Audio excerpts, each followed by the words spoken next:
তারেক আব্দুল্লাহ, মইনুল করিম আর নোমান এবং আমি এবং চিফ প্রসিকিউটর এবং জোহা সবাই একসাথে বসা হবে। আমাদের থেকে আমি পজিটিভ বলবো।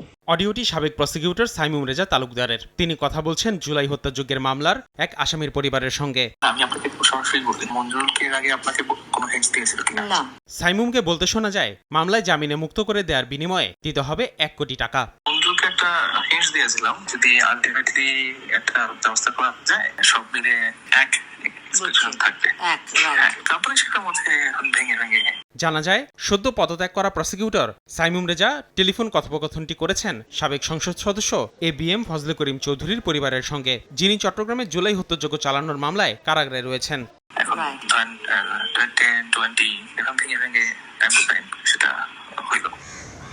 সম্প্রতি অডিও ফাঁস হওয়ার পর তোলপাড় চলছে আন্তর্জাতিক অপরাধ ট্রাইব্যুনালে। সব প্রসিকিউটরদের নিয়ে রুদ্ধদ্বার বৈঠক করেছেন চিফ প্রসিকিউটর। পরে সাংবাদিকদের মুখোমুখি হয়ে আমিনুল ইসলাম বলেন, অডিও কেলেঙ্কারির ঘটনা ব্যথিত করেছে তাকে। জানিয়েছেন আভ্যন্তরীণ তদন্ত কমিটি গঠন করে সকল অভিযোগ খতিয়ে দেখা হবে।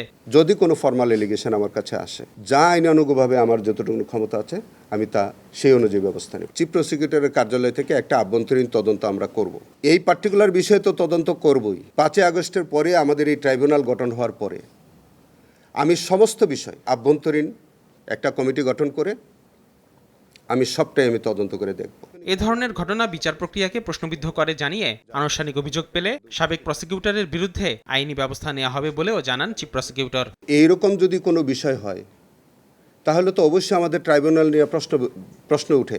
আমার পিরিয়ডে, আমার কর্মকালে কোনো প্রসিকিউটর যদি তার বিরুদ্ধে বিন্দুতম কোনো দুর্নীতির অভিযোগ ওঠে, সাবস্টেন্টিভ কোনো অভিযোগ যদি আমি পাই, আমি তাকে স্পেয়ার করব না। এদিকে সাবেক প্রসিকিউটর সাইমুম রেজা তালুকদার কল রেকর্ডগুলো সত্য নয় বলে দাবি করেছেন।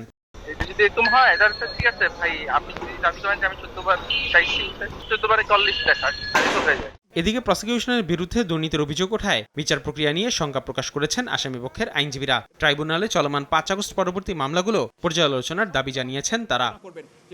আসিফ মোহাম্মদ সিয়াম, সময় সংবাদ, ঢাকা।